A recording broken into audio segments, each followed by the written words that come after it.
Ito pala ang ating gagawin mga kabuting-ting. Babaguhin natin yung kanyang bubong. Bukod kasi sa tumutulo na siya, kailangan din nating itaas yung kanyang trusses para naman ay makakatayo yung tao dito sa loob ng bubong na ito.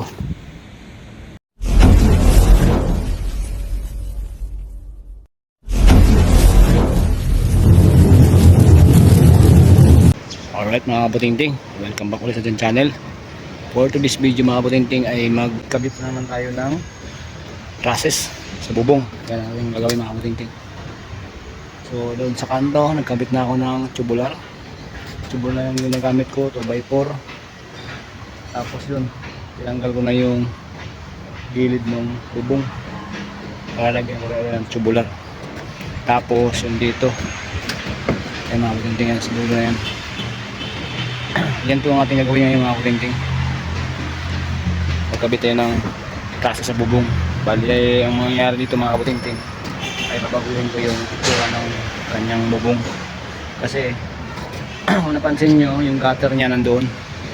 Ayan o, pag ganun. So, ang punta ng tubig yun sa pinakadulo. Ayan yung maliit na yan. So, ang gagawin ko ngayon mga kabuting-ting ay babaliktarin ko itong maliit na to. Ayan, yun yung iangat ko dito.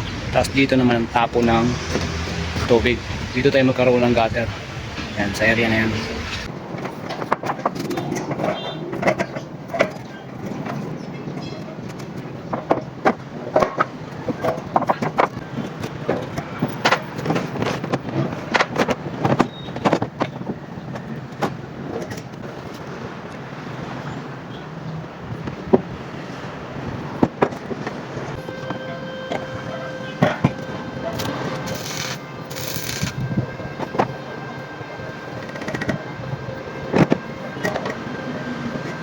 Yun mga kabuting-ting, inispatan lang muna natin. Puro ispat lang. Yan, para makapag-adjust pa tayo kung wala sa level. As yung ito, itong tubular na to, dinugtong ko na hanggang doon, papunta rito. Tapos yung isa naman hanggang doon, papunta rin doon.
Yan mga Buting-ting, napaglagay tayo ng mga brace, no?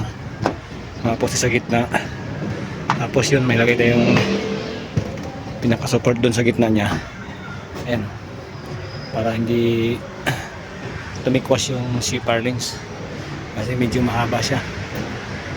So nakapagkabit tayo ng dalawang C-par links. So dito na lang tayo. Hapon na eh. Talagang solo flight tayo ngayon dahil yung anak ko, yung isa nasa Iloilo, yung isa naman may trabaho, kaya talagang nag-iisa lang talaga ako. So kahit paano eh naisampa naman natin yung ating mga tubular. So yun lang mga Buting-ting. Update ko lang kayo sa sunod nating vlog natin para matapos natin ito pagkatapos nito.